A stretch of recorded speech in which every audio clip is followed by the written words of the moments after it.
Good morning and welcome to Quest Television and Quest 93.1 FM. It is the 10th day in the month of August in the year 2023. A lovely Thursday morning here in the studios, and I believe you're having a lovely Thursday morning as well. Well, it is that time for us to look at the papers to see what the headlines have on it. My name remains Orikemi Mariam, and with that being said, welcome to the paper review on Quest today. Making a return today in the studios are four newspapers. We have the Daily Trust, the Daily Sun, the Punch newspaper, as well as the Nigerian Tribune. And well, like I said earlier on, it is a Thursday. I have a great person with me in the studios this morning. I always have him like almost every day. Well, yes, he is the ordained bishop and our admirable Quest analyst, the person of Comrade Ife Odomo. Good morning and welcome, as usual. Yeah, good morning, Miriam. And I aim for the sun for you. And if we cannot get to the sun, we'll land on the moon. Yes, well, definitely this year is your year. You never pass it by. Amen. Well, everybody's a prophet now. Yes, you are now. Everybody is a prophet now. But with that being said, let's head straight into the papers. And later on, I'll come back to Comrade to enlighten us on the matters arising. That is after I have taken calls, your reactions to the headlines making the rounds on the dailies.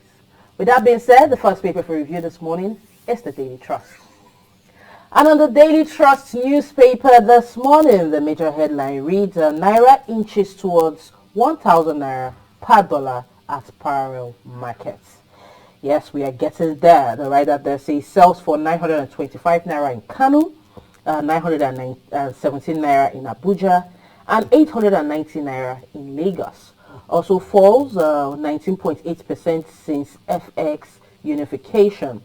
The third writer there says official window no longer reflective of the market dynamics. And also we need to work on supply side of FX, says the CBN. Well, do well to read all of this on page 4. To understand more on that, you can see the charts below, which shows the Naira fluctuation across the states and other necessary information there. But like I said earlier on, do well to read that story on page 4 of the Daily Trust. Moving away from that and above the leading story, we have Akpabio under fire over comments on Senator's holiday enjoyment allowance. Yes, I covered. You are laughing. Well, I will come back to this. But more of that story you can get on page 11 of the Daily Trust. FIRS set to take over 63 agencies' tax collection mandate, says the Presidential Committee. It's a headline there on the front page, but you can continue to read our story on page 19. And 2 arrested for raping and infecting girl with hepatitis in Jigawa. That is a gruesome, event.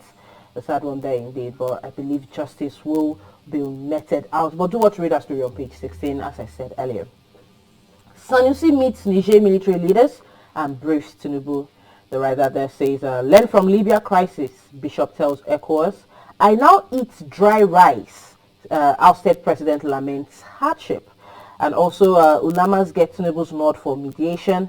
And Sultan-led NSCIA opposes force and economic sanctions. Do want to read all of this on page 5. And well, that's much we can take on the front page of the Daily Trust. The next paper for review this morning is the Punch. And on the Punch newspaper, the major headline is still talking about what is going on at Niger. As it says, UN, AU, ECOWAS meet on next move, and SCIA wants federal government. The writer there says, major decision expected at Abuja meeting, ex-Kano Emir Sanusi meets junta leader Chiani. Also, Nigerian rebels vow to restore deposed president, and coup leaders accuse France of fueling crisis. More on that you can get on page 2 of the Punch newspaper. Moving above the masthead, federal government may stop customs, NPA, and 61 agencies from collecting trillions in revenues. The writer there says organized private sector divided as Nasima and LCCI oppose the proposal. But more on that you can get on page 9. El-Rufai and Wike meets Tinubu over ministerial confirmation is making it to page 7. Moving away from that, we have federal government to suspend 341 billion naira on judgment debts. It's another one that you can get on page 7. And on page 4 of the Punch, 4 Amotekun officers dismissed for indiscipline, says the Ondo commander.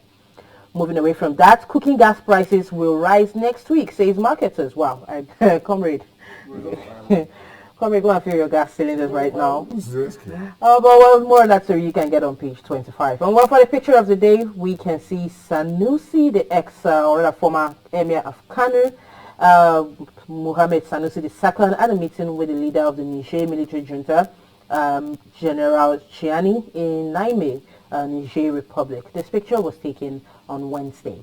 And well, that's much we can take on the front page of the Punch. The next paper for review is the Nigerian Tribune. And on the Nigerian Tribune newspaper this morning, the major headline reads, as ECOWAS leaders meet today over Niger, Southern and Middle Belt leaders, Catholic bishops, Islamic clerics, and NGE warn against military action. The writer there says that Sanusi meets coup leaders and visits Aso Rock after Neme return. More on that story you can get on page 3. Moving above the masthead, say GlaxoSmithKline's exit. It says a review impact of economic reforms on real sector. Nasima urges federal government. Get more on that story on page 7. Government's policy choices responsible for divestment and capital flight, says NECA. Is another one you can get on page 7. But on page 5, it says nominations open for 2023 Obafemi Awolowo Leadership Prize. Get more on that story on page 5 as I stated earlier. Moving away from that, Akpabio under fire over remarks on token given to lawmakers for vacation. It's making it to page 5. And also security of students in schools will get special attention, says Ribadu. More on that you can get on page 8. 2 killed, struck rams 5 vehicles on Echo Bridge. It's making it to page 28. And on page 23 of the Nigerian Tribune, it says Tinubu meets El Rufai and Wike. Presidential Committee Tax and Policy says custom and 62 MDAs may stop revenue collection. The writer there says FIRS more suited for the role. More on that story you can get on page 6. And for the picture of the day, we can see President Bola Ahmed Tinubu with a delegation of Nigerian Muslim leaders led by Sheikh Dahiru Bauchi at the State House at Abuja. This picture was taken yesterday. And on the second one there, we can see the 14th Emir of Kanu, Alhaji Mohammed Sanusi II, with the head of the Niger Republic military junta, General Chiani, during Sanusi's visit to Niamey on Wednesday. And well, that's the much we can take on the front page of the Nigerian Tribune. The final paper for review this morning is the Daily Sun. And on the Daily Sun newspaper this morning, major headlines is to talking about the coup in Niger Republic, as it says cardinals, bishops, and editors warn against military action. The writer there says Libya is an example of disastrous consequences of military action, says cleric. Military intervention will deepen Nigeria's economic crisis, NADECO and the US warns. And also strategic engagement and diplomacy should be applied, says the NGE. More on that story you can get on page 6 and page 27 of the Daily Sun. Right beside the masthead, we have babies not breastfed 14 times more likely to die before before their first birthday, says UNICEF. The writer there says Bauchi Assembly proposes law to extend maternity leave to 6 months. More on that story you can get on page 27.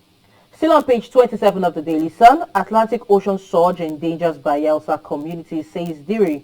The writer there says lament submerging of about 250 buildings in Odiama in 10 years and solicit federal government support. Moving on, 7 women regain freedom in Niger State after 130 days in captivity. Get more on that story on page 4. Federal government and Emefiele resume battle over bail today. It's still a headline you can get on page 4. And on page 27, diaspora engagement is a must for robust contribution to nation building, says Okonjo Iweala. More on that you can read on page 27 of the Daily Sun. Federal government makes FIRS, so Revenue Collection Agency. The writer there says to abolish taxes hampering businesses.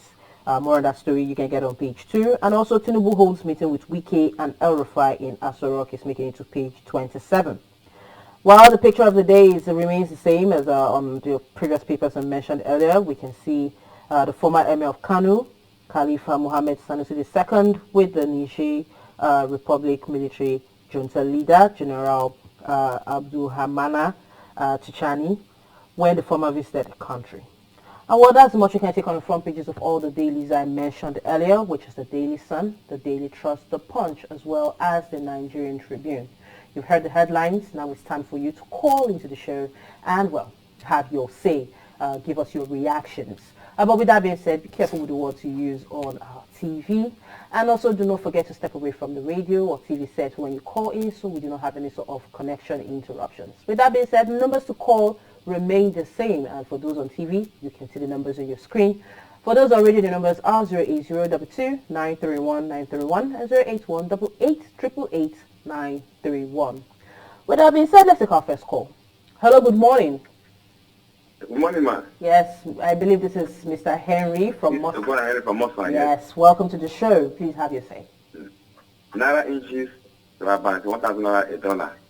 Now, it's not that the inflation policy program is not working. Maybe with time, but at least this hasty program that are being implemented later on is not ideal for Nigeria because they say that when they have 1 year, single year unit for the dollar, the price will increase, but now it's going down. So they should look for that again. Then they have you under fire.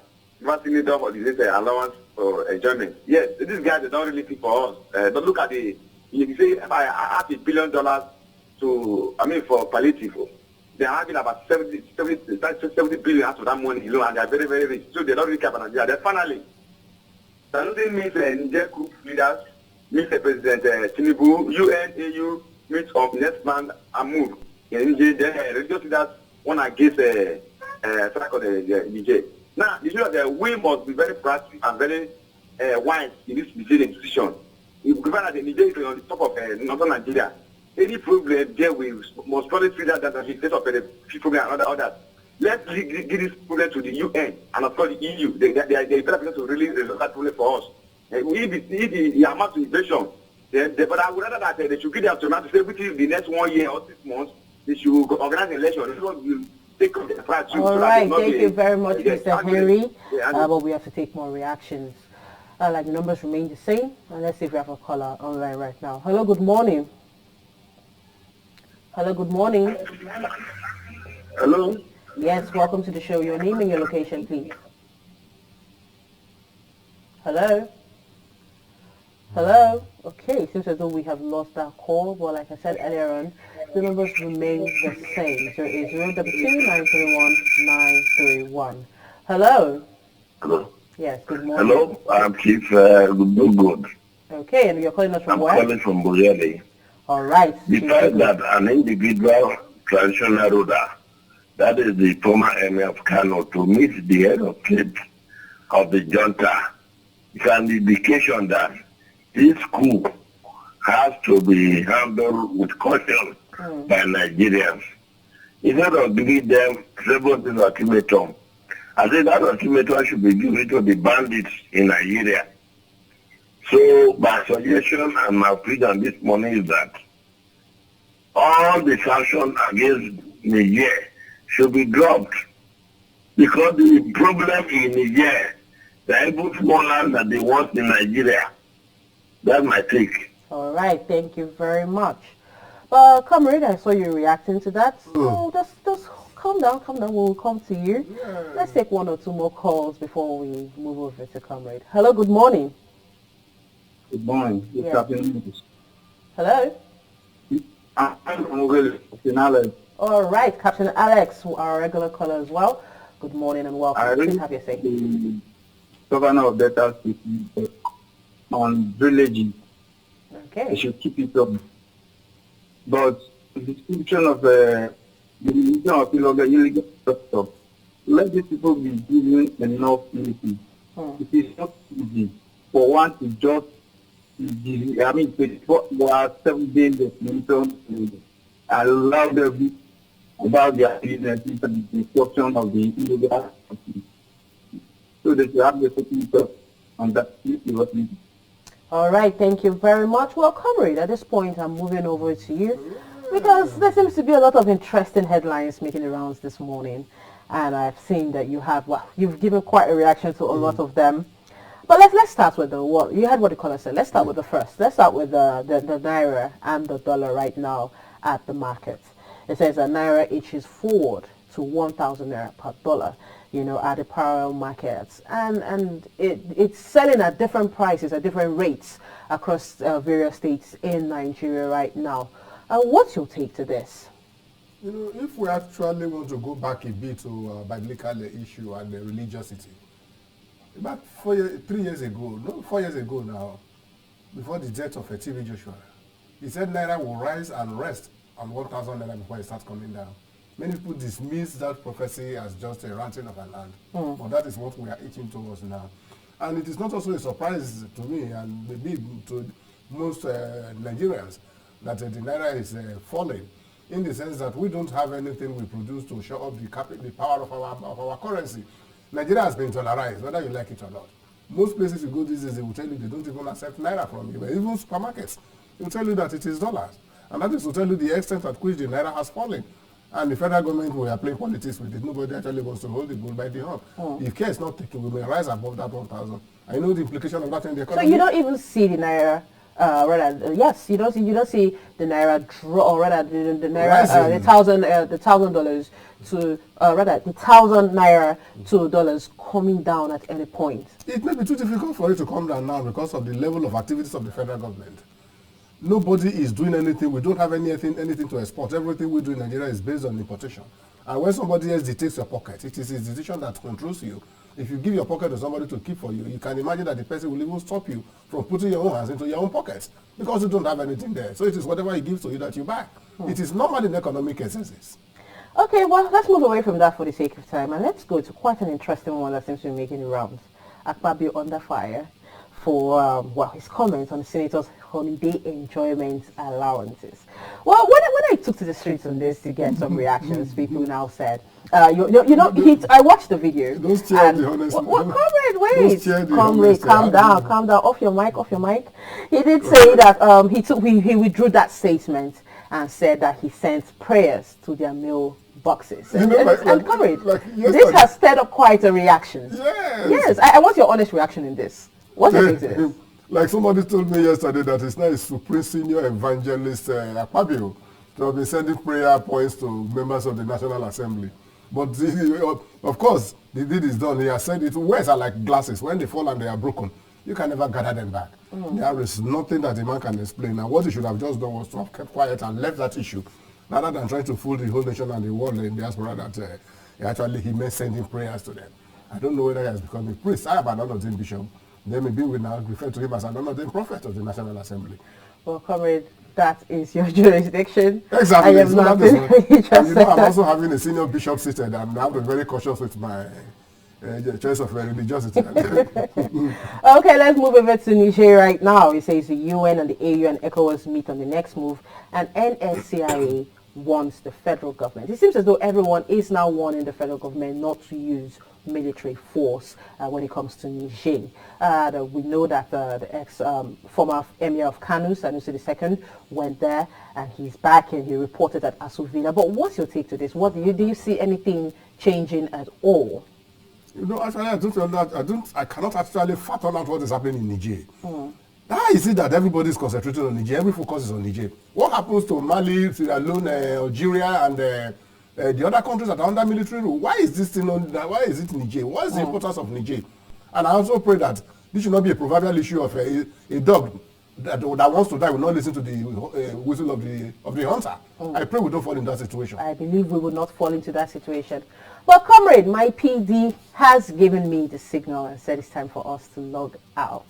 And I can't do that without thanking you for being on air with me today. Yes, you know you're a computer.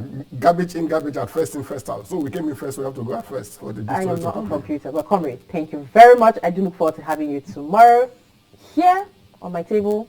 Answer my questions. Well, that's not a honor now. Definitely you are given another and I will obey. Who am I?